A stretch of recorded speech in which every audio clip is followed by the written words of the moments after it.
É. Olá, sejam todos muito bem-vindos a mais este vídeo. Eu sou o professor Adolfo Clail e hoje eu quero bater um papo com vocês acerca do tema tirar nota 10 ou zero muda alguma coisa? Qual que é a problemática disso? Então, eu vou estar trocando essa ideia. Peço que vocês compartilhem essa live com seus amigos, assistam, compartilhem nos grupos e tal. E bora bater um papo sobre isso e sobre outras coisas também, né, que são de extrema importância. E aí eu só vou aguardar o pessoal chegar, tá, só preciso aguardar o pessoal chegar. Caso alguém queira falar comigo, meu telefone se encontra no comentário fixado aqui, no no não nos comentários, mas do lado aqui no chat. E bora fazer isso aí, tá. Uma pessoa já chegou, muito obrigado pela sua presença, e vamos lá. Deixa eu só compartilhar isso aqui no meu no nas minhas redes sociais, né, porque eu tenho que compartilhar nas minhas redes sociais, né, não faz sentido eu não compartilhar. Compartilhando e bronca, foi. Um compartilhamento. Então pelo menos um compartilhamento já foi, né. Então, essencialmente é isso. Uma das coisas que eu tô por que que eu estou compartilhando isso, que a gente está em semana de prova, estamos na correria e tal, então toda aquela coisa de vida de professor, acho que só tá preciso focar um pouquinho a câmera. Agora melhorou um pouco. Hã, aqui, pronto. Tô parecendo o tio Chico, velho, da família Adams. Turum, turum, turum, turum. Vamos lá. Uma aluna, ela sempre os alunos são assim, ela falou: "Professor, aumenta um ponto para mim, aumenta um ponto para mim". Ou eu tenho alunos que se preocupam: "Ah, aumenta um ponto, tirei 4 na sua prova, tirei 5 na sua prova, tirei 3". E o que que acontece? É interessante, observarmos isso, que eu tentei explicar, mas eu não consegui, porque muitas vezes a pessoa não consegue compreender. Eu tinha uma visão de prova até aplicar a minha primeira prova. A primeira vez em que eu apliquei uma prova para alguém, assim, em sala de aula, né, não para adulto, sabe. Você trabalhar com adulto é completamente diferente de trabalhar com criança, com adolescente. E essa primeira prova que eu lancei na minha vida, ela é um tanto engraçada. E por que que ela é um tanto engraçada? Porque eu tudo nessa prova fui eu que projetei, eh, e dei para eles. Matéria que eu expliquei, coisa que eu dei e tudo certo. E aí, essa aluna falou: "Não, professor, aumenta a minha nota e tal". Eu olhei e falei: "Cara, se eu posso colocar nota 10 para você". Só que a questão é que a avaliação não é para dizer, a avaliação, ela tem até um termo técnico, cara, que eu aprendi isso na coordenador com os coordenadores, que é a avaliação diagnóstica. O que que é uma avaliação diagnóstica? A avaliação, ela é de 0 a 10. A gente faz avaliação de 0 a 10 para saber o quanto que o aluno aprendeu da sua matéria. Então, por exemplo, deixa eu dar um simples exemplo. Vamos supor que um aluno tirou 10 comigo. O que isso quer dizer? Que ele entendeu boa parte da matéria. Se o aluno tirou 9, ele entendeu a matéria. Tirou 8, ele entendeu bem a matéria. Tirou 7, ele entendeu a matéria e talvez chutou alguma coisa. 6, ele talvez entendeu a matéria e chutou alguma coisa. 5, ele chutou muita coisa. 4, ele só chutou. 3, não entendeu a matéria. 2, não entendeu a matéria. 1, só chutou e errou. 0, chutou tudo e errou tudo. E não entendeu nada na matéria. Não sei se ficou claro isso que eu estou trazendo para vocês. Então a questão não é eu pegar um cara que tirou 5 e jogar uma nota 6 ou 7 para ele. 5 diagnóstica que ele entendeu metade da minha matéria. 7. E eu particularmente, na primeira vez que eu lancei prova, eu fiquei muito revoltado, porque eu falei: "Bicho, não é possível, não é possi olha só, não é possível que eu explicando a matéria, Eu criando escolhendo as questões, e o cara me tire 5 na minha matéria. É possível sim. E eu fiquei muito triste, porque teve uma das minhas turmas que a nota mais alta foi 6. Acho que foram 2 notas 6, ou foram 2 notas 6 que essa turma teve.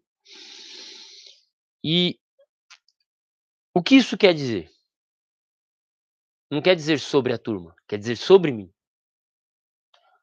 Os 2 melhores alunos tirarem 6, o resto tirar 5 e 5, se 6, que é uma nota mediana, é a melhor nota, eu tenho que me preocupar eu tenho que me preocupar como professor, eu tenho que melhorar minha didática. Inclusive, a diretora, quando ela não está mais na escola, ela indicou inclusive um livro chamado Estratégias de Leitura, da Isabel Solé, Estratégias de Leitura, para eu estar trabalhando.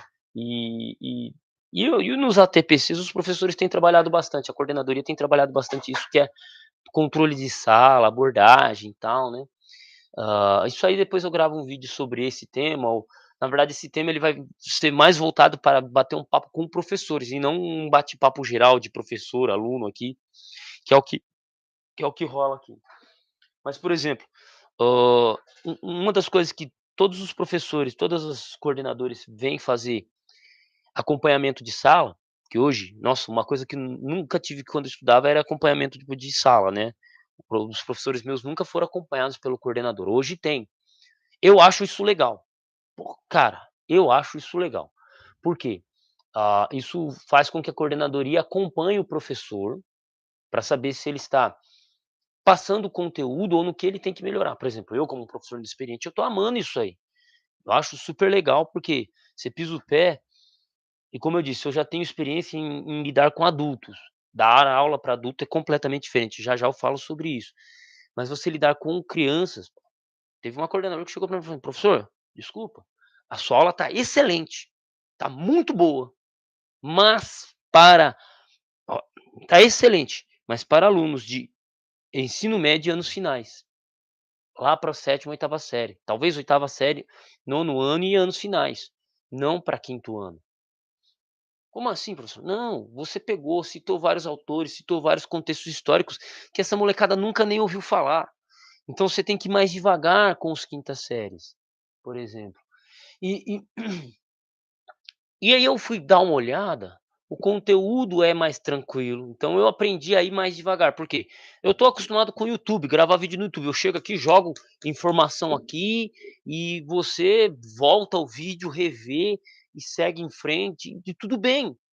Essa modalidade funciona aqui, de eu ser aquele cara mais rápido para falar, porque também é uma estratégia de leitura, né, você uma estratégia de passar o vídeo, falar muito rápido para prender sua atenção e você não sair do vídeo. Então essa é uma estratégia. Só que quando você vai lá lidar com o 5º ano, você tem que ir mais devagar. Entende? Então essa é uma das importâncias, por exemplo, do acompanhamento de sala que os coordenadores fazem atualmente. Eu acho esse trabalho excelente. Então eu prestei atenção nisso. Hoje o que que eu faço? Quando eu vou passar aula, por exemplo, para 5º ano, eu vou muito mais calmo, eu vou muito mais calmo. Quando é 7º, 8º, 9º, 1º colegial, ensino médio, eu já consigo desenrolar mais, porque é uma questão didática, é uma questão, e isso é didática, não é conhecimento, excesso ou pouco conhecimento, é didática. Uma criança de 11 anos de idade, ela não absorve a informação da mesma maneira que um cara com 17 anos de idade. E eu me esqueci disso, porque eu sempre lidei com o quê? Mais com adulto, dava aula de grego, hebraico, crítica textual, teologia e tal, e isso envolve mais história. Então, lidar com adulto, explicar coisas para adulto é diferente de você explicar para uma criança, entendeu? Então, acontece isso. Uma outra abordagem é, por exemplo, uma das outras coordenadoras em outra turma chegou para mim e falou assim: "Professor, o senhor está indo muito rápido com o conteúdo. Você chega e está passando conteúdo, não está dando tempo deles interagirem, deles falarem, deles isso, deles aquilo". Cheguei para a coordenadora e falei: "Coordenadora, é o seguinte, vou ser sincero para você, Eles estão quietos porque você está lá, porque se você não estivesse lá, eu teria que estar pedindo para ficar em silêncio, estaria pedindo silêncio, e isso leva mais tempo na minha sala. Então eu consigo ir mais ra com você lá eu fui porque eu tô acostumado a ir mais rápido, mas sem você, né, que é o agente intruso, né, o coordenador dentro da sala de aula é o agente intruso, né, quando um aluno está com o coordenador ou com o diretor ou sei lá, eles viram uns anjinhos, aí vira a melhor sala do mundo. Sem eles, vira o caos, velho, vira o caos, é você sentar 1 minuto para fazer a chamada, 2 minutos para fazer a chamada, a molecada levanta tudo e começa a algazar. É incrível, cara, é mágico, é mágico. Então, sem o agente externo, o agente intruso, o agente externo dentro da sala de aula, as coisas são diferentes, eles agem e reagem diferente, né. Isso é interessante, né. E o interessante e isso é interessante. Gente, eu vou responder os comentários daqui a pouco, tá. O que isso tem a ver? Que se um aluno tira nota 6, o melhor aluno tira nota 6, 2 alunos tiram nota 6 na minha matéria, na minha prova, e é a nota mais alta da sala, eu tenho que ficar preocupado como professor. Até comentei com uma coordenadora, falou: "Ó, se eu não conseguir passar conhecimento para essa molecada, eu vou cavar buraco". E me assustei, volto a cavar buraco, eu volto a cavar buraco, falei: "Pô, eu tô aqui para educar, tô aqui para ensinar". E eu descobri uma coisa muito legal, que eu não vou comentar para vocês, porque isso aqui é só para professores. Então, comentei uma coisa, depois em outros dias eu, né, fui passar aula e eu consegui de fato passar a aula. Por que que eu consegui? Acredite se quiser, eu descobri um jeito muito prático de se passar uma aula, né. Pelo menos está funcionando para mim e funciona para muita gente, mas eu não vou comentar aqui. Só para membros. Ô louco, não, o cara já vai começar a vender membresia, safado, o senhor sem vergonha, né. Falando nisso, quem que puder se tornar membro do canal aqui, dá um apoio, chega, se torna membro, lança as perguntas que a gente vai trocando ideia. Por enquanto, eu tô com isso. Ok. Então o que que acontece? A questão da prova, não importa se você tira 0 ou 10. Veja, não importa se você tira 0 ou 10. Quando você tira 10, o professor ele olha para você e fala assim: "Mano, você entendeu minha matéria e a gente está se entendendo". Quando o aluno tira 7, nós estamos se entendendo. Acredito que até uma nota 7 a gente está se entendendo. A partir da nota 6 para baixo, eu olho hoje e não foi algo que me disseram, eu estou fazendo do meu julgamento. Quando um aluno tira 6 para baixo, quer dizer que eu não estou conseguindo me comunicar com ele, né. Não estou, eh, conseguindo me comunicar com esse aluno, passar conhecimento para ele. Teve uma sala, um aluno brilhante, e quando eu falo aluno brilhante, 4 idiomas, zera todas as provas que ele qualquer concurso que ele entrar, ele bagaça, ele fecha, o cara sabe. E esse aluno tirou 7 comigo em língua portuguesa, na prova. O mano tira 7, velho. O que que tá acontecendo? Lembra do 6? O 7, ele ainda tá recebendo conteúdo, mas eu não tô conseguindo passar o conteúdo para ele. Outros alunos bons também começam a tirar notas mais baixas, eu não estou conseguindo me comunicar com essa galera. Então eu preciso me encontrar. Então a prova, quando eu aplico uma prova que da matéria que eu passei, a prova que eu projetei, e eles vão relativamente mal, eu tenho que rever o meu estilo de passar a aula. Eu tenho que rever o meu estilo de avaliação. Por quê? Por mais difícil que seja passar uma aula no dia a dia para molecada, porque, cara, eu não minto para vocês, língua portuguesa é um porre, é um porre.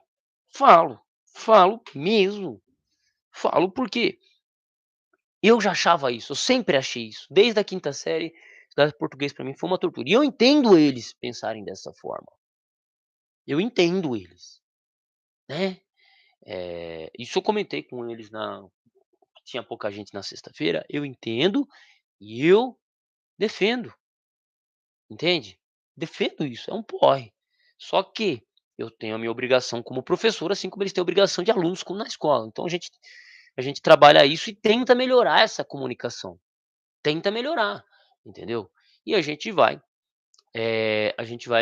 nós vamos construindo o conhecimento, eu vou me construindo como professor, porque o meu erro ao fazer minha formação, e depois eu vou gravar um vídeo sobre isso também. Meu erro, meu erro. na minha formação acadêmica foi ignorar a matéria pedagógica. Eu acho horrível estudar pedagogia, para mim é horrível. Só que, como professor, eu percebi que eu tinha que prestar mais atenção nisso. O meu conhecimento, a minha idealização de sala de aula era diferente do que eu encontro no dia a dia, é diferente da realidade que eu encontro. Minhas turmas são muito educadas comigo, não sei por que motivo são educados, né, mas né, mas a galera me respeita bastante, só que assim, são falantes, querem falar, e eu tenho um problema de focar. Eu tenho problemas, assim, de lidar com certas situações. Normal, todos nós temos falhas. E eu passo conteúdo e tal. E eu sinto que eu não tenho alcançado, até tenho melhorado, tenho lutado para melhorar como professor de língua portuguesa e de guiar a molecada. Ainda estou longe de ser um bom professor. Não minto para vocês, ainda estou longe de ser um bom professor. Porque praticamente o meu primeiro bimestre como professor de língua portuguesa está sendo esse, o segundo bimestre. Acredito que eu vou fazer algumas mudanças, algumas organizações no terceiro bimestre, que vão ser essenciais. Mas eu já aprendi a me organizar mais, lançar provas e tal. E o que isso entra na questão da avaliação? Tudo isso mostra o quanto que eu tenho que melhorar. E aí quando eu vejo que minhas turmas não estão tirando notas boas, eu me preocupo. É claro que não é só na minha matéria, em outras eu percebi que os alunos que tiram nota ruim, tiram em outras também, mas os bons alunos, hã, hã, eh, não estão conseguindo se comunicar comigo, eu não estou conseguindo me comunicar com os bons alunos, isso é uma coisa interessante. Então, se você tira 0 ou 10 na prova, isso só demonstra, e geralmente é diagnóstico, não é porque eu sou ruim, quer dizer que você não entendeu a matéria. Se você tirou 7 para cima, se você não chutou, possivelmente você tomou entendeu, pelo menos 50% do que eu passei, né. Então, a avaliação se chama avaliação diagnóstica, e é o que a coordenadoria sempre passa pra gente, fala: "Ó, na prova tal, no concurso tal, eles foram mal nisso, nisso e nisso, como é que vamos trabalhar?". E a gente trabalha em cima disso, entendeu. E assim vamos construindo o nosso conhecimento. Beleza? É isso. Então, 0 ou 10 não importa. Se eu quisesse eu dava 10 para todo mundo, dava 5 para os alunos ruins, 10 para os alunos bons e estava tudo certo, mas não é assim que funciona. Um professor ele está muito mais preocupado, além de dar nota para o aluno, além de dar nota além de dar nota, ele está muito mais preocupado, entende? Eu não estou preocupado em dar nota para aluno, como eu nunca tive, só que, é necessário as avaliações diagnósticas para saber o quanto que ele aprendeu, porque, eh, às vezes um conhecimento que eu estou passando para um aluno hoje, vai servir para ele daqui 10 anos. Daqui 10 anos ele vai lembrar do professor careca que chegava de bota na escola, assobiando e cantando, ele vai lembrar: "Pô, meu professor falava isso, meu professor falava de Eduardo Gibbons", né. Porque isso aconteceu comigo, então também tem uma questão de maturidade e bronca, e a gente segue em frente. Só que nesse exato momento, é necessário prestar atenção na questão diagnóstica, perfeito? Tamo junto no campo de batalha e vamos aí responder os comentários, né. O LC Careca aqui, ó, eu acho que depende. Um professor meu zerou propositadamente uma prova para ferrar os colegas dele. Meu zerou propositalmente uma prova para ferrar os colegas dele. Como assim? Não, escreve direito aí, senhor Careca. A prova era difícil? Bicho, eu vou falar para você, da minha época de escola para hoje, eu digo que a matéria, a maneira de passar conteúdo está muito mais fácil e as provas estão muito mais fáceis. Não vou mentir para vocês. Se eu disser para você, olha só, se eu disser para você se eu disser para você que a prova que eu passei era difícil, não era. Se o cara olhou, leu a matéria, se ele pegou o livro da escola e leu, ele responderia tranquilamente. Não iria talvez tirar um 10, mas pelo menos um 7 iria tirar tranquilamente. Pelo menos um 7, eu garanto que ele conseguiria tirar, né. Então não acho difícil, perfeito? Respondendo aqui já o gelo gelado, depois eu volto no Gunner ali. Mas isso não vale para faculdade? Então, cara, mas faculdade é a mesma coisa. O regime escolar é a mesma coisa. A prova diagnóstica, ela demonstra o quanto o aluno adquiriu de conhecimento, né. Tanto que as avaliações, são atividades avaliativas diagnósticas. Qual é a maneira que você vai escolher? Não sei, mas é diagnóstico. Então, existe sim, isso também se leva para a faculdade. Qualquer contexto que você esteja, vai ser levado em consideração. Bom, senhor Gunner, professor, vi um vídeo recente de relacionamento, aí você falou que tu é pacífico. E pensei num cenário fictício. Se você for presidente do Brasil hoje, o que você faria na presidência? Eu não faria porra nenhuma, eu não ia virar presidente. Desculpa, eu não me tornaria presidente. Eu não Se tem uma coisa que eu não faria hoje na minha vida, é me tornar presidente. Não, não, bicho, não adianta, não adianta. A maior, o maior erro que alguém pode querer fazer hoje é se tornar presidente de um país. Pelo menos do Brasil. Se tornar presidente do Brasil hoje é burrice. Qualquer idiota que se candidate não vai fazer nada. E por que que eu digo que não vai fazer nada? Veja só, presta atenção. Quando a gente olha, por exemplo, uma candidatura igual do Bolsonaro, como é que ele teve que governar? Ele teve que governar se vendendo para o centrão. Porque o presidente, ele não tem o poder total, ele não tem o poder total.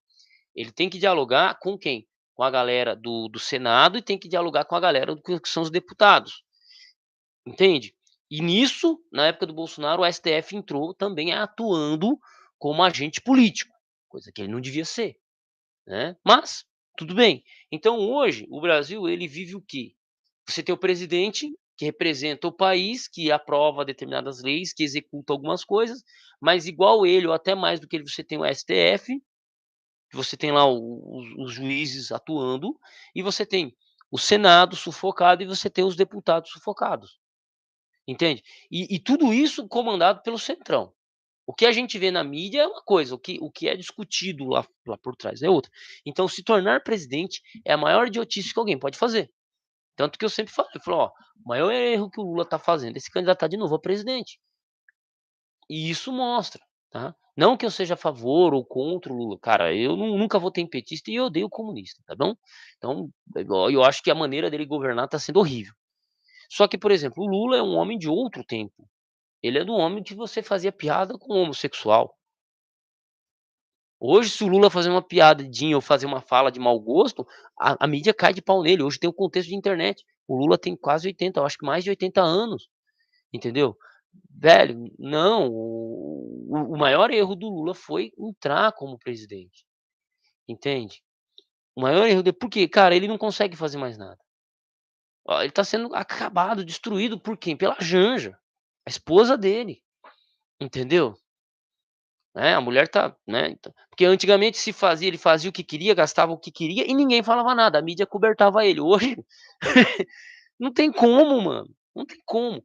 Então, eh ele é de uma época que ele indicava alguém para ministro e ninguém ligava. Hoje todo mundo sabe o nome dos ministros dele, né, o ministro da economia, Haddad, ministro não sei o quê, todo mundo sabe. Se eu quiser pesquisar, eu pesquiso e vejo o histórico dos ministros corruptos dele, entendeu. Então, se tornar presidente hoje, na atual situação, hoje, se eu fosse presidente no lugar do Lula, eu estava lascado, porque eu estaria na mão do Centrão. Quem é que comanda o Centrão? Você tem um chefe do Centrão, um chefe, o vampirão, o Temer. O Temer é um deles. Você tem o Kassab. Você tem uma porrada de líder de partido aí que não, a mídia não menciona, a gleba bolsonarista não menciona, a esquerdista não menciona, mas são eles que comandam o Brasil, não é o Lula. Não é o Lula ajuda a ferrar um pouco mais, mas não é ele somente, entendeu? Não é ele somente. Então, Eh, eu jamais, na atual condição, na atual situação, eu pensaria em ser presidente. Jamais, jamais. Mas jamais. Hoje, se eu pensasse em alguma coisa, era me tornar governador do estado de São Paulo, mas eu não sei se eu seria um bom governador. Eu não sei se eu seria um bom governador, né, porque 2 preocupações minhas seriam, educação, sou professor, então a minha principal preocupação seria, né, a a a educação, que teria que ser uma visão a longo prazo, e uma outra coisa que eu lutaria para ter é ferrovia no estado de São Paulo. Ferrovia, entendeu? Eu lutaria para que se houvesse mais linhas de ferrovia, porque isso é muito importante para o crescimento econômico. Então seriam 2 coisas que eu me preocuparia, e 2 coisas que são a longo prazo, entende? Segurança, tá, tem que se preocupar com a segurança também, mas educação e segurança, por quê? E eu digo como professor, que o atual governador do estado de São Paulo, ele colocou um cara chamado Feder, Ricardo Feder, sei lá mano, Feder. E sinceramente falando, o Feder ele tá destruindo a educação. E eu não tô falando isso porque eu sou esquerdista, eu não sou esquerdista, tá gente, eu não sou, não sou. Só que, eh eh, o Feder ele tá sendo uma besta quadrada, sinceramente. Por quê? Vamos olhar pra Suíça, olha só. Ó, deixa eu mostrar uma coisa para vocês, tá. Ó, e isso vai acontecer nos próximos anos, nos próximos anos. Vamos bater um papo aqui, tá. Eu gostaria tanto de mudar essa telinha aqui, eu não consigo. Ó, Suíça, Suíça recua tecnologia nas escolas. Ó, de volta aos livros, ó. Ó, a Suíça, assim como outros países, está reconsiderando o uso excessivo da tecnologia nas escolas devido a resultados negativos no desempenho dos alunos e preocupações com a saúde mental e física. De volta aos livros, Suécia recua na digitalização. Olha, isso aqui é de 2023. Por que a Suécia desistiu da educação 100% digital e gastará? Veja só, o que eu estou dizendo aqui? Vamos pegar países ricos, como a Suécia, que é um país muito bem colocado no PISA, e a Suíça.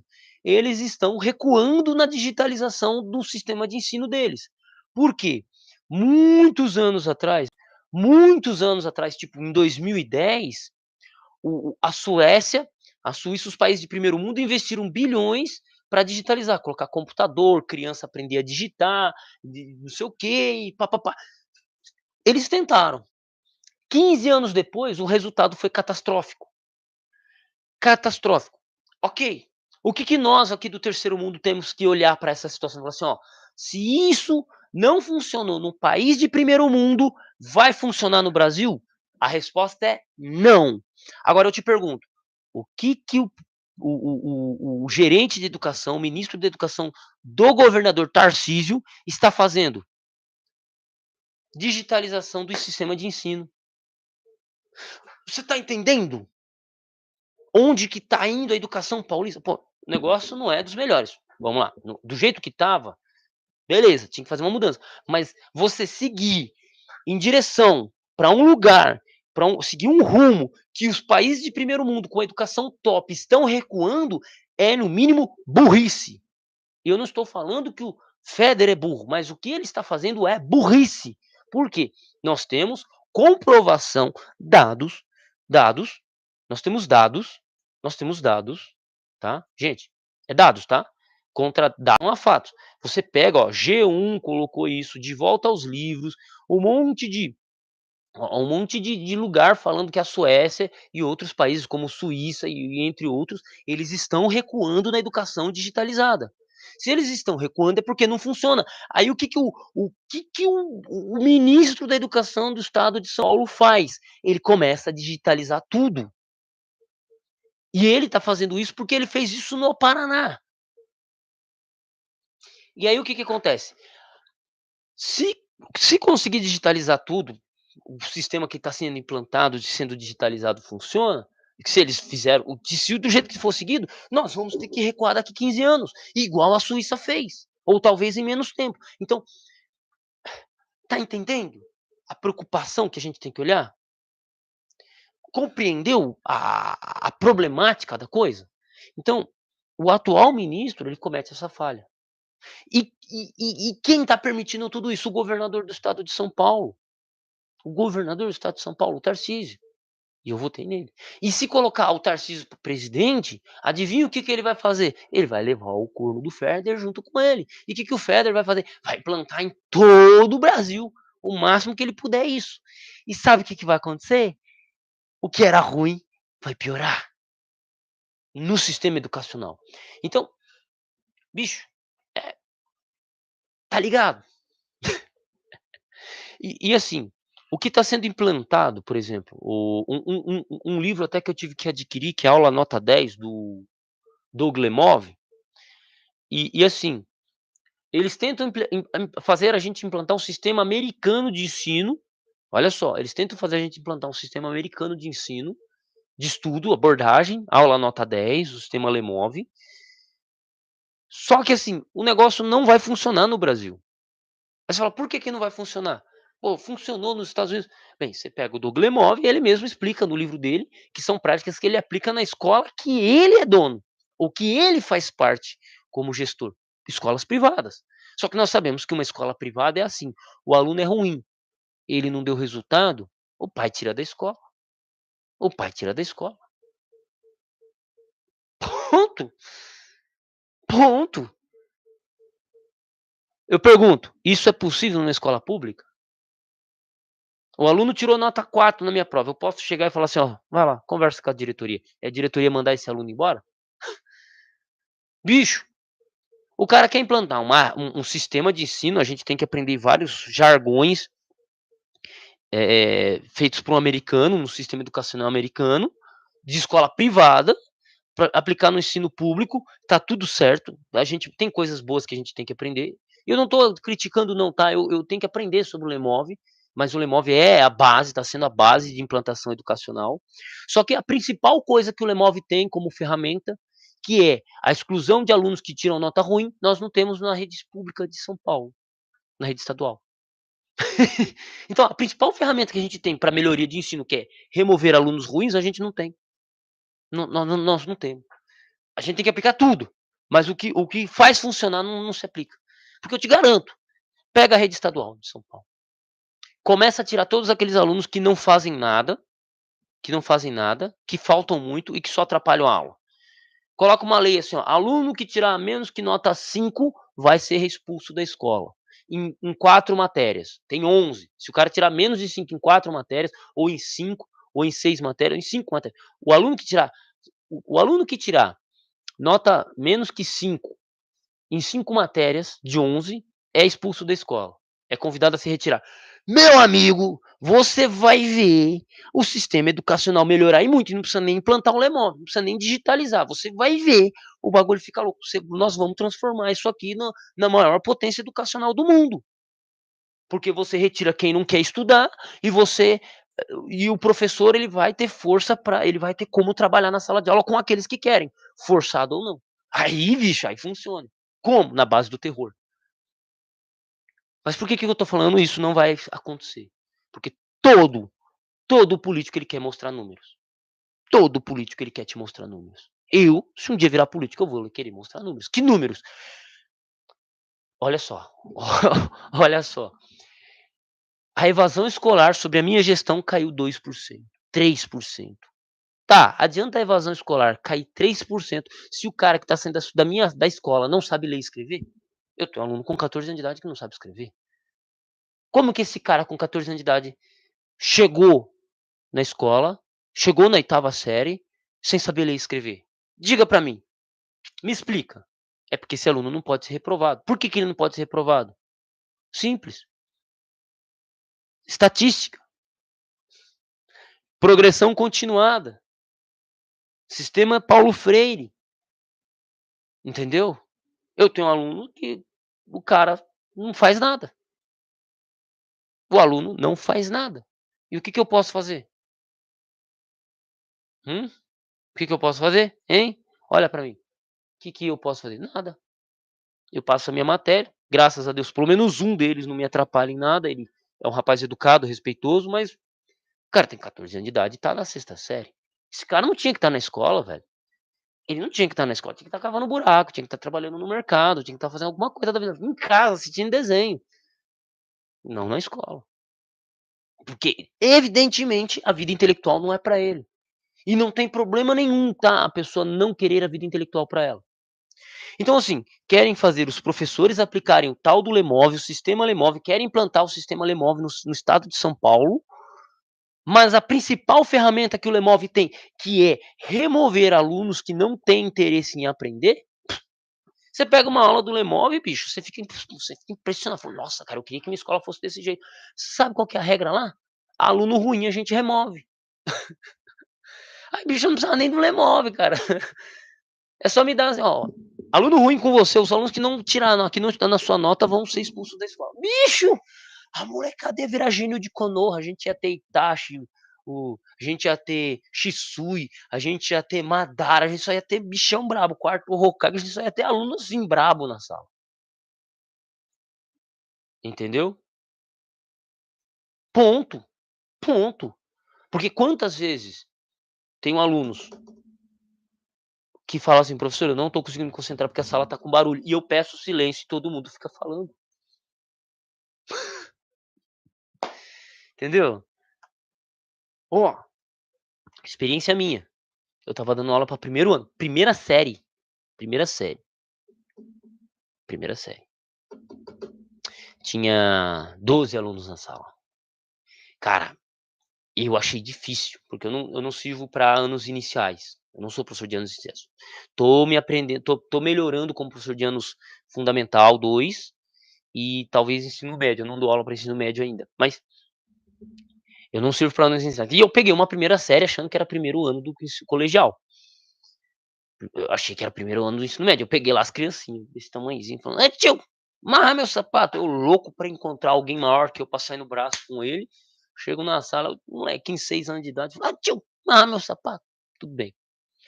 A sala com 12 ou 13 alunos, eu já achava difícil passar o conteúdo. Aí o que que o governo faz? Fecha uma sala que estava tendo poucos alunos, divide aquela sala em 2 e joga para os outros primeiros anos. Claro, com isso eu perdi o primeiro ano. Só que aquela sala que tinha 15 alunos, passou a ter 30 crianças. Como é que uma professora vai dar atenção para tudo isso? Entendeu, parceiro?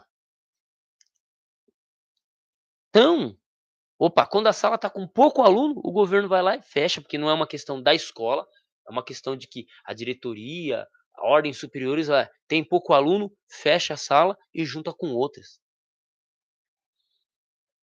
Entendeu? Aí você tem sala com 40 alunos, 30 alunos e você não entende por quê. Você não entende por quê. Porque é ordem, corte de gastos, vamos cortar a educação, vamos fazer professor perder turma.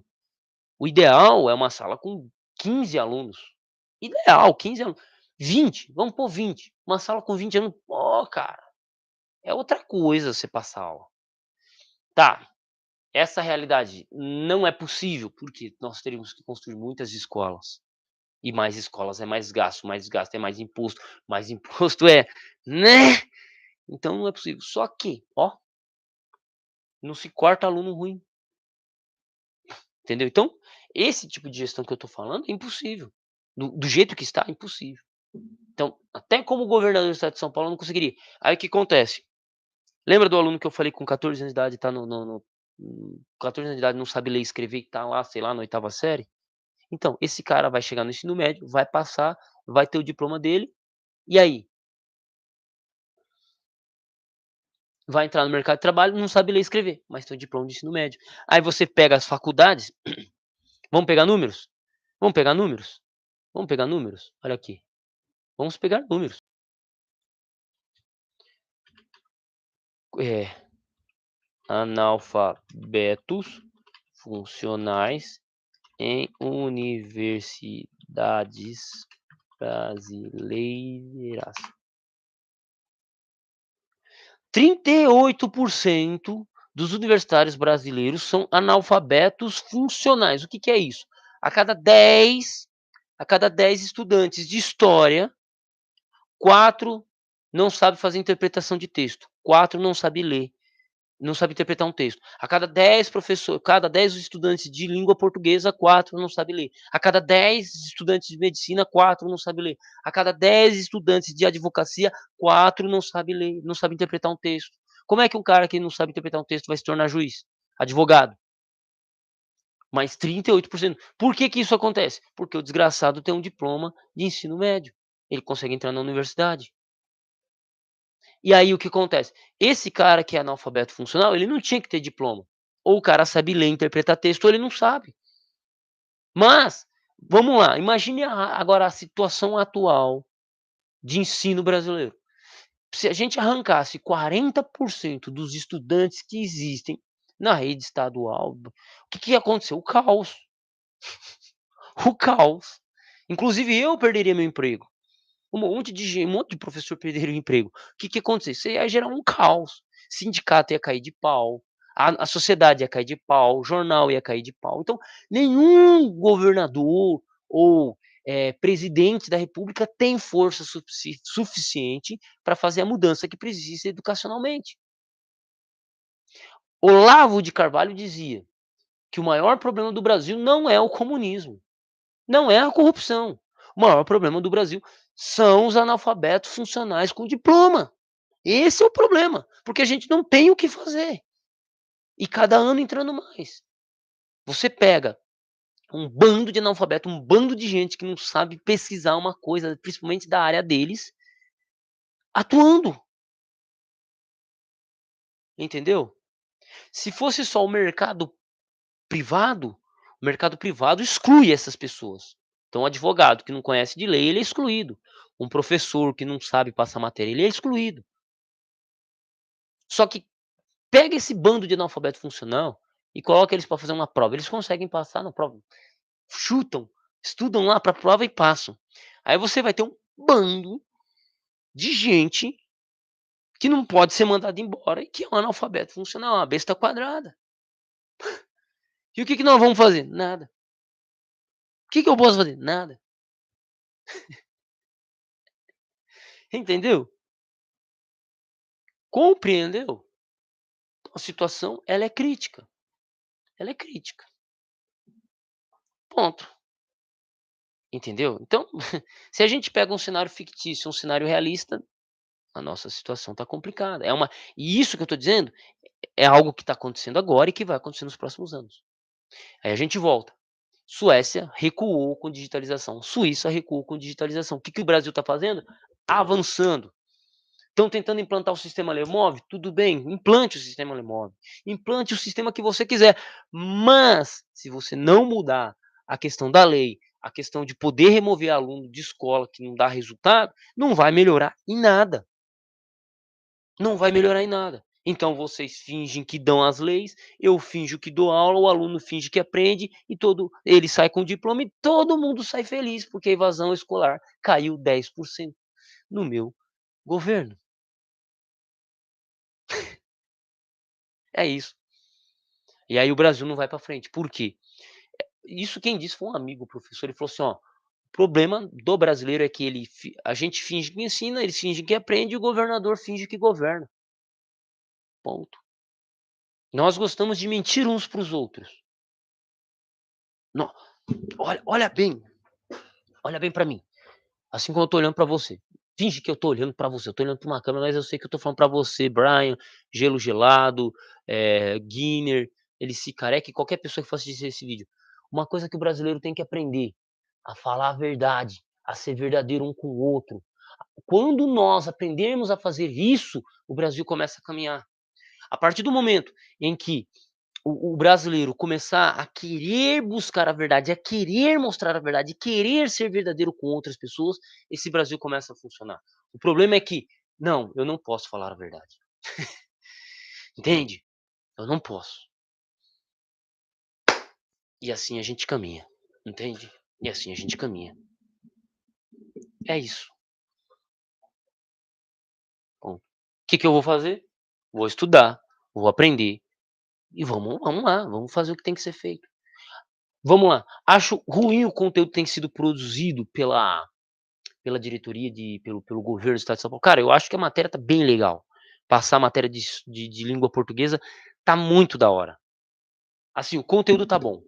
E falei para outros professores, outros professores falaram: "Não, o conteúdo, os slides, a produção tá boa. Reclamar disso não tá ruim não", entendeu? Tá excelente.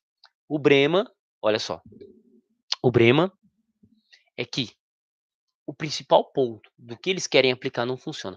A digitalização, meu amigo, a molecada tinha que sair do ensino fundamental 2 lendo. Ó, graças a Deus eu encontrei a Odisseia e o Banquete, a República de Platão. Então, já melhorou bastante. Então já achei 2 livros para fazer a molecada ler, entendeu? Já tenho 2 livros pra molecada ler. Mas assim, cara, é pra molecada sair lendo os Lusíadas, Homero, né, Shakespeare, tem que sair, entendeu? Ponto. Tem que sair sabendo ler. Se o cara não souber, se nunca pegou o livro de Homero, ele não tem que sair do ensino fundamental 2. Ele não pode ir para o ensino médio. Na minha opinião, uma coisa que tinha que ser implantada no sistema educacional é a aula de latim. A aula de latim tinha que ser implantada. Meu amigo, você ia ver o chicote estralar. Não, latim para quê? Né? Então, isso eu já comentei em outra live, não vou perder tempo aqui, entendeu? Então, teríamos que mudar muita coisa, muita coisa. Por que a gente não tenta imitar o melhor sistema de ensino do mundo, que é a Finlândia? Em que eles pegam um livro do clássico, Homero, mete na frente do moleque um copo de água e uma cadeia. Tipo, prende o cara numa solitária, sozinho. É um copo de água, uma garrafa de água e Homero. Fala assim, ó, você só vai sair daqui quando você ler isso aqui. Tá entendendo? A molecada lê e aprende lá. A molecada lê e aprende. E é o melhor sistema de ensino do mundo. Melhor sistema de ensino do mundo. Não, nós vamos copiar quem? O Lemov dos Estados Unidos, com outra regra. Então tudo bem, velho, vamos seguir. Vambora, vambora, vamos barco pra frente. Né, o barco tá afundando, mas eu tô aqui tirando água. E é isso. E se outras pessoas não quiserem tirar água, não tem problema, eu vou continuar tirando água. Se eu conseguir sobreviver um pouco mais aqui, tá tudo certo. É isso. Já ouvi muitos dizendo que o Enéas não poderia fazer nada se lá chegasse, por esses motivos que você citou. Concordo, mas claro que eu concordo. Claro que eu concordo. O que fizeram com o partido do Enéas? Não, me diz pra mim, o que fizeram com o partido do Enéas depois que ele morreu? Você sabe o que aconteceu? Criaram uma lei que partidos pequenos não podiam mais existir. Então, o partido Enéas teve que se fundir com outro partido. Aí o outro partido mudou o nome, só que depois de um tempo ele voltou para o nome anterior dele. Então, quer dizer, aquele partido engoliu o partido do Enéas, assim como outros partidos foram engolidos, e deixou de ser história. Entendeu? Inclusive era o partido que o Bolsonaro se candidatou anteriormente, o 17, né? Que aí depois ele já se fundiu com outro partido e já se tornou um partido maior e tal. Então, é isso. Enéas não conseguiria fazer nada. Por que o Enéas era o louco? Porque ele falava as verdades. Tá tudo certo. Entendeu? É isso, gelo gelado. Mas temos o que olhar e aplicar o que pode ser feito e o que há para cada lugar. Exemplo, vamos aplicar as leis dos Estados Unidos no Brasil? Não dá. Bem, é assim, é aquilo que eu falei. O brasileiro, ele tem que começar a ser verdadeiro com o outro brasileiro. Entendeu? A partir do momento que as pessoas começarem a serem verdadeiras com outras, umas com as outras, a coisa vai começar a andar. Por exemplo, no Brasil, mentira é legítima defesa. Você falar uma mentira perante o juiz é legítima defesa. Teve um cara, vou contar um caso aqui que eu vi comentaram, o cara comentou, teve um cara brasileiro, foi para os Estados Unidos. E ele descobriu uma coisa, que ele colocando a moedinha ou não, ele passava pelo metrô. Uma moedinha, $1. E aí o que ele fez? Ele começou o quê? Em vez dele colocar a moeda, ele só passava. Depois de uma semana, descobriram que ele estava fazendo isso e ele foi responder. Quando ele chegou na frente do juiz, ele falou que não estava fazendo isso. O advogado pediu para parar, chegou no ouvido dele e falou assim: "Parceiro, é o seguinte, existem câmeras, existem câmeras, existe a prova que você não estava colocando a moeda e que você estava pegando o metrô, então você estava roubando o sistema de metrô. Você estava roubando o Estado aqui. Então, se você falou que não estava falando e eles provarem pelas câmeras, você vai ser preso por 10 anos por pular uma catraca. Por pular uma catraca." Aí ele chegou e falou: "Não, mas lá no Brasil não, não, você não tá no Brasil, parceiro." O cara chegou pra frente: "Não, juiz, sim, eu pulei a catraca, eu passei sem pagar, eu descobri os problemas, estava passando sem pagar. 3, acho que foi 3 dias, foi 3 dias em cana, alguma coisa assim. Esse cara nunca mais fez nada de errado nos Estados Unidos. Sabe por quê? Porque lá o americano tenta não mentir para o outro. Agora você chega no Brasil, o que que você encontra? O que eu acabei de descrever, Rede Estadual de São Paulo. Você chega no Rio de Janeiro, você assiste Tropa de Elite 1 e 2 e você percebe que é aquilo. Você chega lá e você percebe que é exatamente aquilo, entendeu?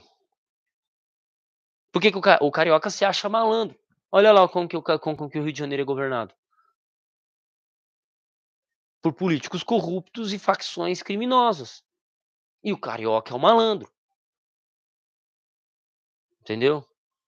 O carioca é malandro. Ele se sente um malandrão.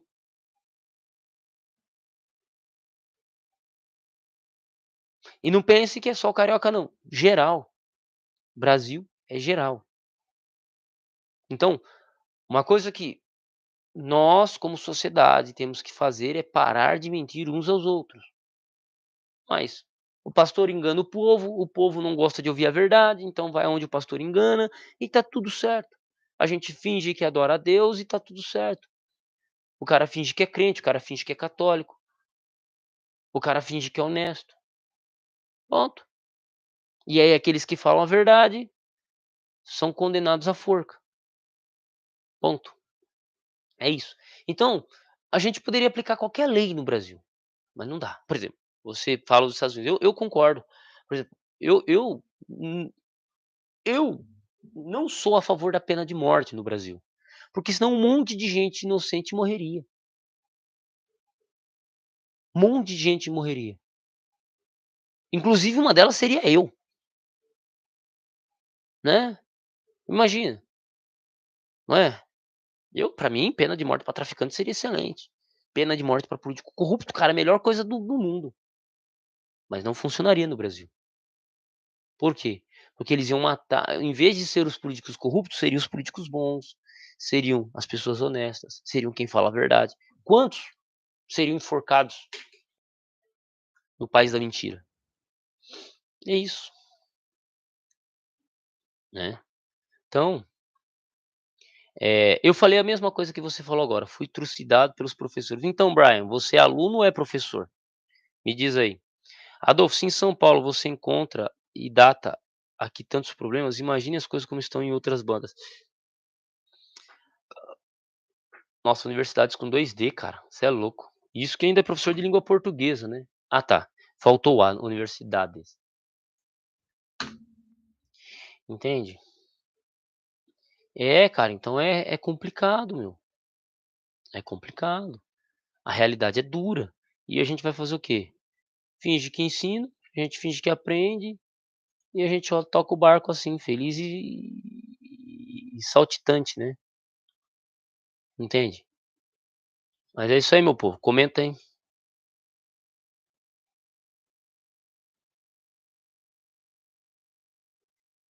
entende?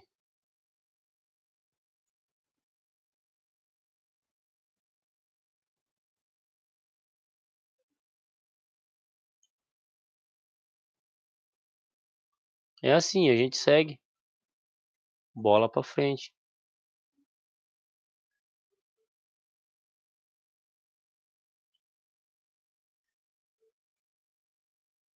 entendeu? Então, a gente faz o que pode, e bola pra frente.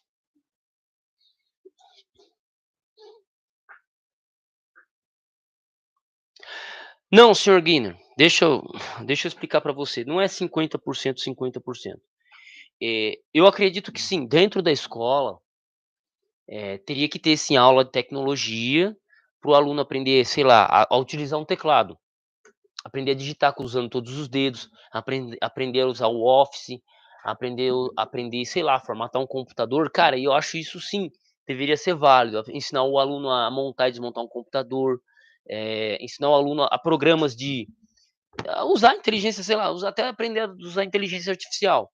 Então sim, eu acredito que tem que ter sim a matéria de tecnologia dentro das escolas, que é necessário a questão básica necessária para o aluno, para a pessoa sobreviver fora da escola. Tudo certo, isso eu acho. Só que, por exemplo, usar um notebook para leitura, não, entendeu? Não. Livro digital, não, isso é burrice. Cientificamente já foi comprovado que a tela que emite luz, ela atrapalha a imaginação, ela atrapalha a leitura. A gente lê muito mais rápido, nós lemos muito mais rápido no livro físico, porque o livro ele reflete a luz, entendeu? Ele reflete a luz. Então o que acontece? Redação e leitura. Eu sou professor de redação e leitura. Eu vou falar para você, redação e leitura. O ideal, o ideal não era toda a aula de redação e leitura eu dar um notebook ou um tablet na mão de cada aluno, que é o que está acontecendo em cada estado, não no estado de São Paulo, para esse aluno ler o livro em conjunto. Esse cara vai entrar na internet, vai entrar no Google, vai entrar em site, não sei das quantas, vai mexer em joguinho, vai fazer em tudo, menos ler a matéria. O ideal é, igual antigamente era, vai ter a matéria de redação e leitura? Ela é a parte? É. Então fala o seguinte, todo mundo vai pegar o mesmo livro, Homero, a Odisseia, e todo mundo vai ler. E no final do bimestre, no final do mês, nós vamos fazer um resumo do Homero. Ponto. Você vai ter que me resumir Homero. Vamos pegar os Lusíadas de Camões e vamos lá. O certo seria isso, mas não. O que, que o governador do estado fez? Colocou o Feder colocou um tablet na mão de cada aluno. Então eles pegam o tablet, pegam o notebook, ligam e acompanham a leitura. Tá, eu como professor vou lá, eles acompanham a leitura. Só que a capacidade de assimilação de conhecimento, ela é muito mais reduzida. Faz o teste, pega um PDF para ler. Você vai perceber que você não aprende muita coisa dele. Pega um livro físico e lê. Você não tem como se distrair, você tem que ter disciplina. Então não é 50%. Tecnologia aplicada à educação, não é avanço, é burrice. Porque a Suíça está regredindo, a Suécia está regredindo. Então não é 50%, é 0% tecnologia, 100% livro, papel e caneta, e livro físico. É isso. Sabe o que foi reduzido um professor hoje? Qualquer professor hoje ele foi reduzido a passador de slides. O que é um professor passador de slides? A gente pega o conteúdo pronto, joga na sala, na tela na TV, no telão e passa a matéria. Vai ser a matéria, ó. Explica. E para mim, topzera. Muito mais fácil. Às vezes um aluno me pergunta uma coisa, a gente pesquisa lá no Google, vê, corrige, por exemplo. Eu achando que o Piauí fazia parte da região norte. Não, Piauí faz parte do Nordeste. Um aluno falou: "Não, é Nordeste, professor". A gente foi lá conferir. Aí eu falei: eu fugi das aulas de geografia". Então, nesse aspecto, a gente até consegue aproveitar a tecnologia. Mas se você der um tablet, um notebook na mão de cada aluno com acesso à internet, meu amigo, é por isso que eu estou tendo dificuldade de redação e leitura. Eles não têm autonomia para isso. Ponto. Você quer ver o Brasil andar? Taca Homero na mão da molecada, taca os Lusíadas, pega os livros Gibbons, mete na mão da molecada e bronca. Bronca, entendeu? Mete bronca. É isso. Então 50%, 50% não dá certo. Meio a meio não dá certo. Não tem discussão. É 100% caneta e papel. Para quem quiser saber mais sobre isso, assista a palestra do professor Pier Pelugio Piazzi. Mano, no dia que vocês assistirem, vocês vão como aumentar a inteligência. Ele explica tudo isso que eu tô falando. Digitalização dos ensinos é burrice. E ele falava isso lá em 2014. 2025 isso está comprovado. Está comprovado. Entende?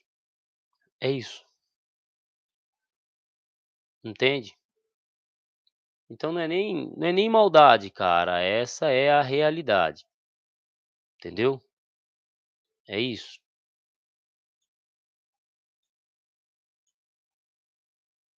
Entende? Ponto. Aprendemos muitas coisas através da internet? Aprendemos.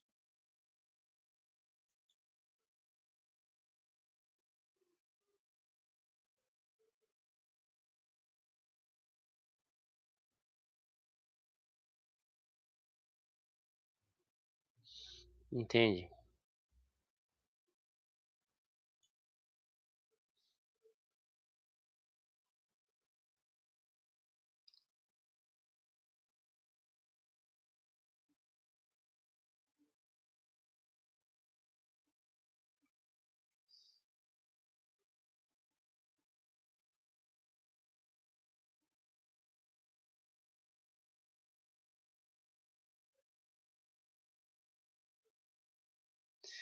Então seria isso, tá?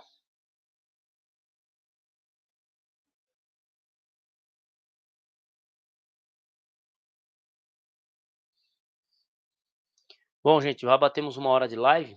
Alguém tem mais alguma pergunta aí, trocar uma ideia? Sinta-se à vontade.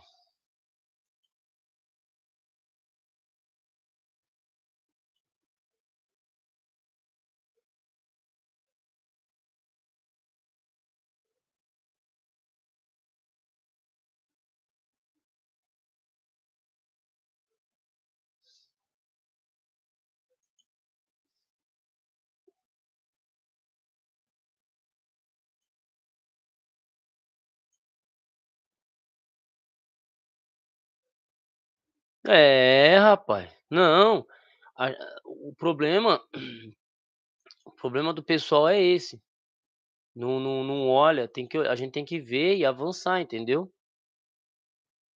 A gente tem que avançar, simplesmente assim. Tem que avançar e olhar as notícias, o que rola.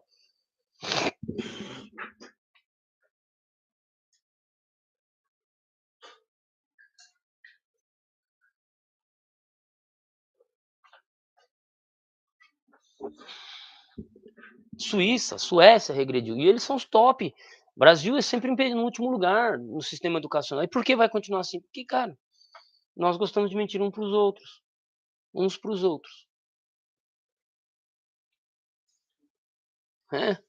Eu comecei a falar, ó, engraçado que eu comecei a falar assim, ó, a mídia luta contra a gente, o sistema educacional, as redes sociais lutam contra o conhecimento. Agora o TikTok inventou o BookTok, BookTok, né, que é um algoritmo do TikTok voltado para quem gosta de livro.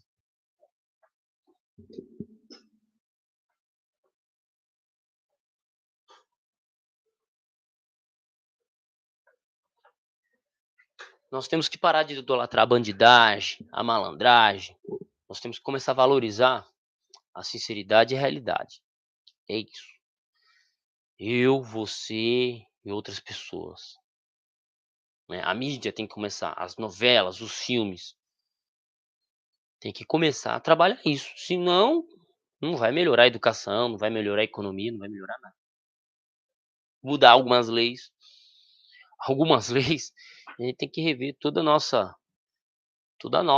lei, toda a nossa constituição.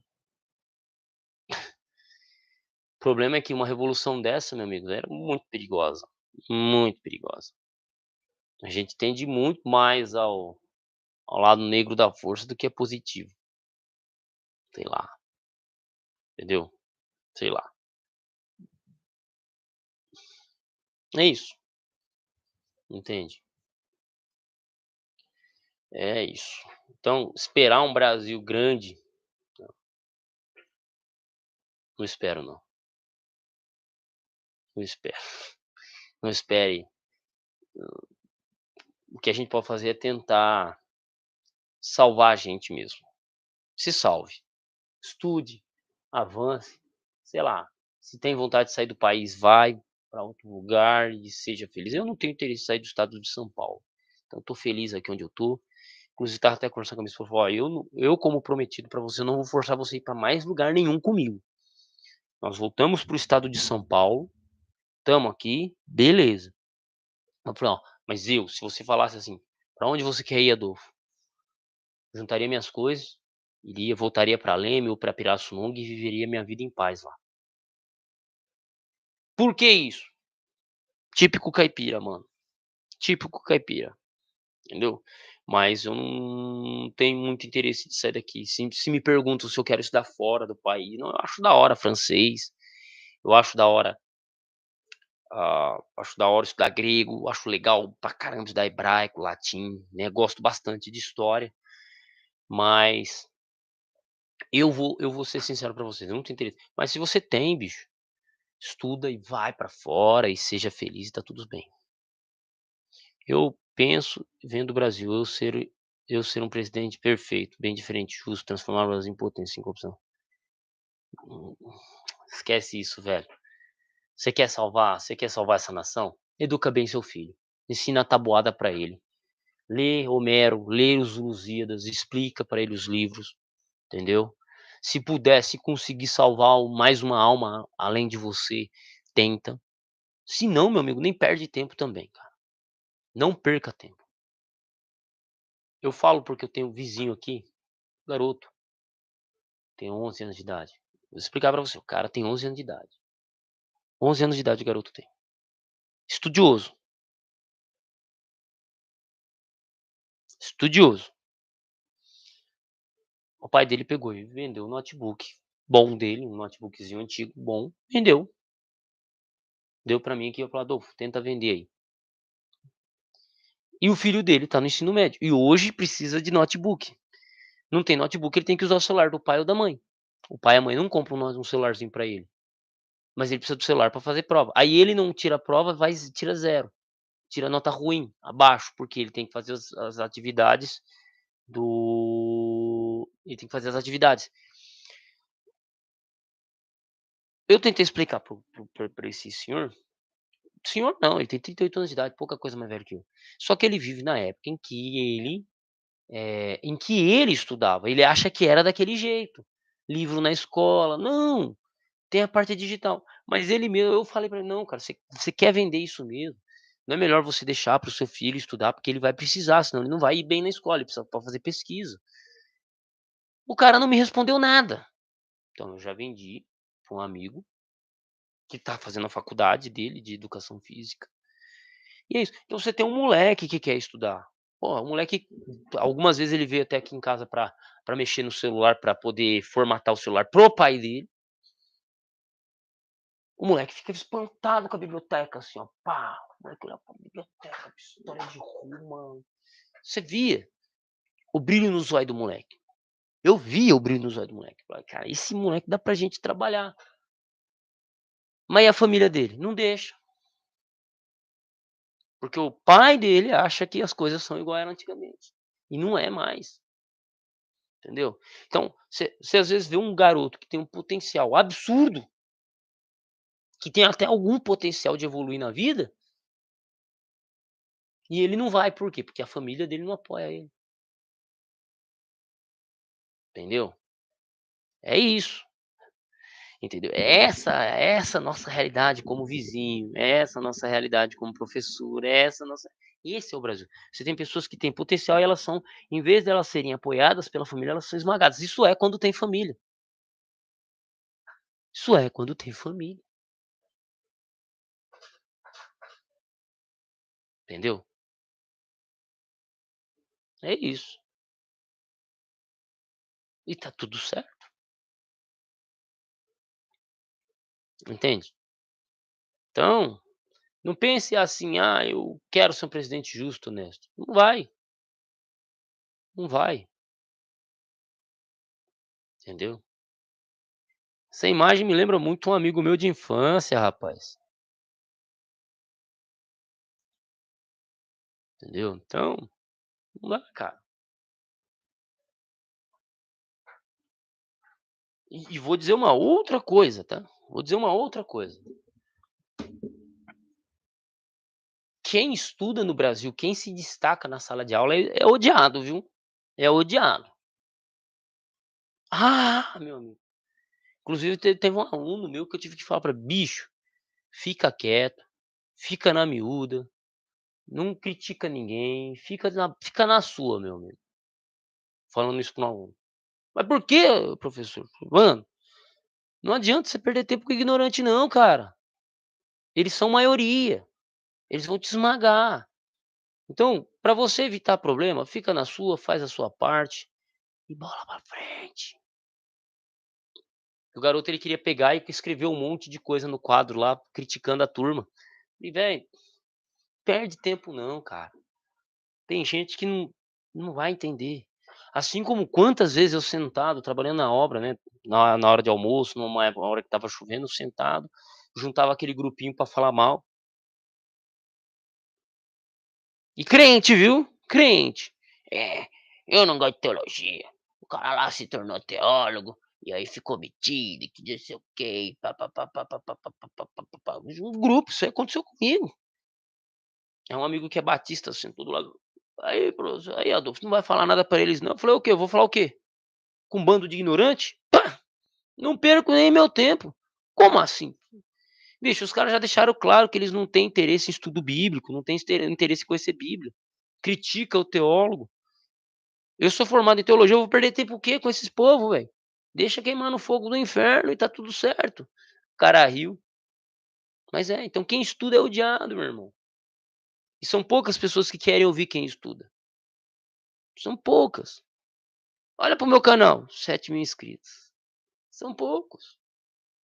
Eu poderia ter meu canal grande aqui, falando de treta, treta teológica, arrumando confusão, fazendo o que eu faço aqui, só para entretenimento, entendeu? Só para entretenimento. Eu poderia. Ah, eu sou conhecido na minha igreja por arrumar treta com os cara, de dar resposta à altura. Eu poderia crescer meu conteúdo dessa forma, mas não vou. Eu falei: "Cara, não quero lidar com gente ignorante, não quero gente tóxica no meu conteúdo. Só quero produzir conteúdo inteligente, e é isso". E para isso eu pago o preço. O canal não cresce, né, não cresce em partes, né. Milagrosamente, no mês passado, o canal bateu 1.200 inscritos. Amém. Mas, entendeu? Mas hoje, trabalhei 10 anos com um canal teológico meu, produzindo conteúdo sobre grego. Mano, recebi muita ajuda da galera lá e tal, mas, tipo, hoje é desanimador você ver, você explica, você ensina e o cara te pergunta como fazer. Então deixa quieto. Já produzi o que eu tinha que produzir de teologia, agora eu vou produzir sobre educação. E vambora, e vambora, entendeu? Mas no Brasil, quem estuda é odiado. Ih, rapaz, quem é que quer sentar do lado de um cara que sabe as coisas?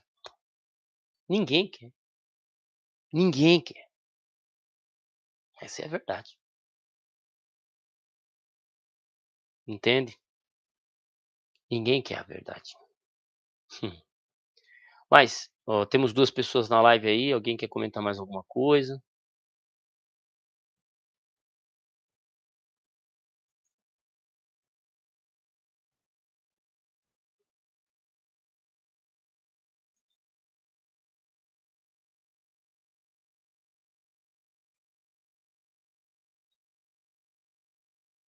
Exatamente.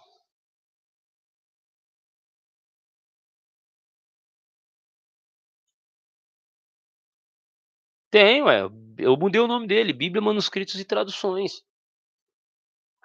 A nossa única opção é melhorarmos a nós próprios, não dá para perder tempo com os outros que não querem. Exatamente, não dá, cara.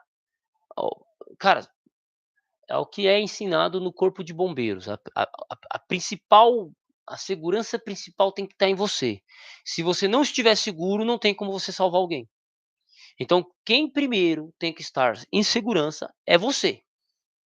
Então não adianta eu tentar salvar o meu vizinho, né, vamos lá, não vou mentir pra você, não adianta eu tentar salvar o meu vizinho na questão intelectual, e eu estou dizendo no sentido intelectual da coisa, se eu, por exemplo, uma profe eu vou dizer isso, tá,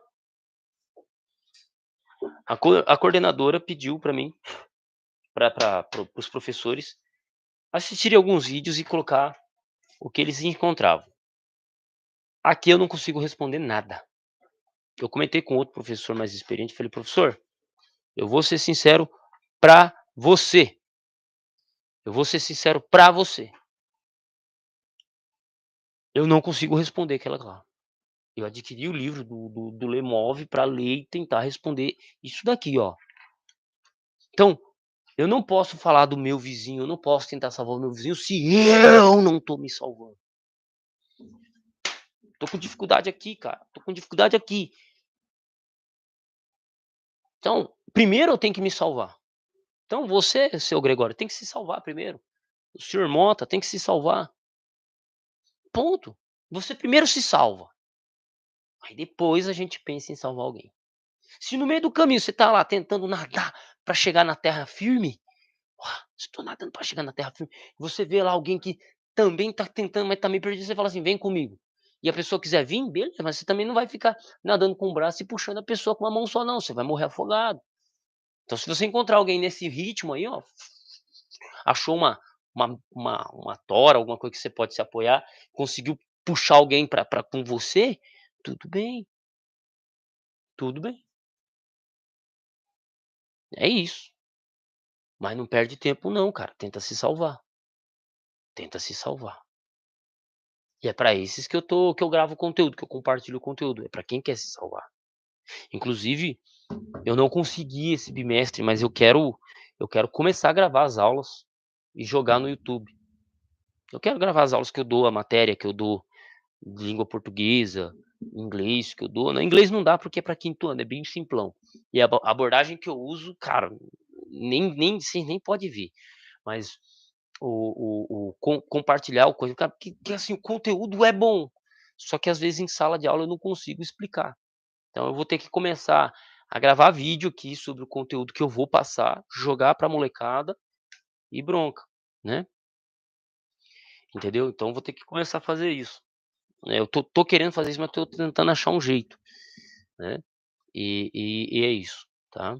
Tenho, é Bíblia, manuscritos e traduções, só procurar lá, senhor Mota, tá. Ó, o senhor Gregório aqui, ó, tem um amigo que passei um tempão explicando pra ele a importância da leitura, o cara nem se importa, prefere gastar o tempo jogando e vendo bobagem, chega a dar desgosto. E bicho, nem perde tempo não, seu Gregório, já joga videogame com ele, não não seja um amigo chato. Se você vê que não consegue lidar com esse amigo, beleza, arrume outro amigo, arruma outro amigo, mas assim, se ele é teu amigo, é parceiro, joga bola junto, joga videogame junto, se o cara consegue jogar um xadrez, joga, entendeu? Mas não tenta forçar as pessoas não, tem que deixar a pessoa se lascar. Eu tenho um irmão que não estudou, que não terminou o ensino médio, gostava de videogame. E aí? É isso. É uma grande pessoa, um homem trabalhador, um homem honesto, mas a vida intelectual não é pra ele. E é um cara que eu considero inteligente. Então, é isso, sabe. É isso.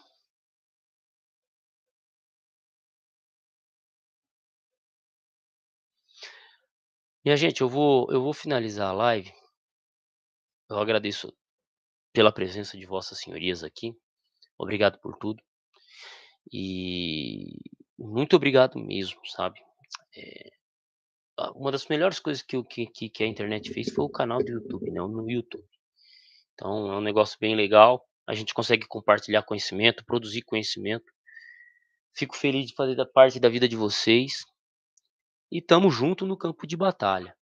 É o que eu tenho a dizer. Um abraço e fui.